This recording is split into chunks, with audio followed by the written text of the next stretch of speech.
Ош Мунун медициналык клиникасынын дарыгерлери суроолорго жооп берет.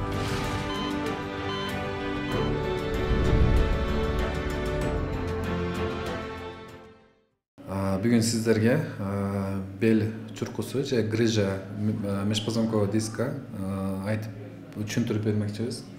Чоң адамдардын ортосунда арасында 20 жаштан 60 жашка чейин хотя бы өмүрүндө бир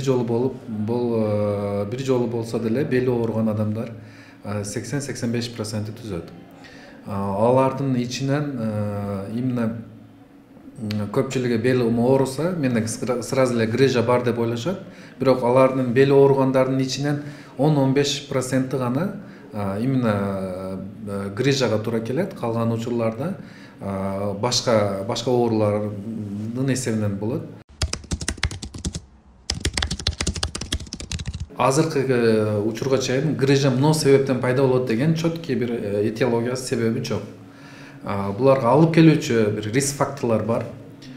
Мисалы үчүн күнүгө 2 сааттан ашык машина миниш, машина же трактор же ошо айдоочу транспорттарды миниш бул риск фактор. Күнүгө 4 сааттан ашык отуруп иштөө, мисалы офистерде 4 сааттан кыймылдабай ашык иштөө бул риск фактор. Аял киши ошол рискке кирет. Кичине нелогично болуп калса, чеккен адамдарда бели ооруган, грыжа пайда болушу өтө эмне болот. Зат алмашуусунун бузулушу, анан семиздик менен, оор салмак менен ожирение деп коет. Ошол менен ооругандарда белинде грыжа пайда болушу көп кездешет. Грыжа өзү 3 стадиядан турат. Бул нормадагы диск, анан бул протрузия деп коет. Пока фиброзное кольцо жарыла элек, бирок мындай түртүп чыгышы бар. Бул учур грыжа уже фиброзное кольцо жарылып, анан сыртка чыгып калат. Аслында негизи анан 3-чү стадиясы бул жерден бөлүнүп секвестрация деп коет. Мына грыжа өзүнчө бөлүнүп асылып калат. Бул секвестрация болуп 3-чү стадиясы болуп эсептелет.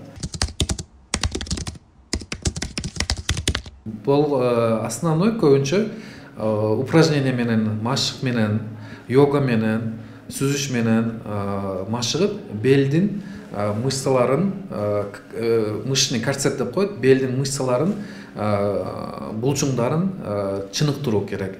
Ошондо омуртканын именно мына дисктерге түшүп аткан нагрузка, давление азаят да, көбүрөөк мышца өзү кармап калат да, белди нагрузканы өзүнө алат да.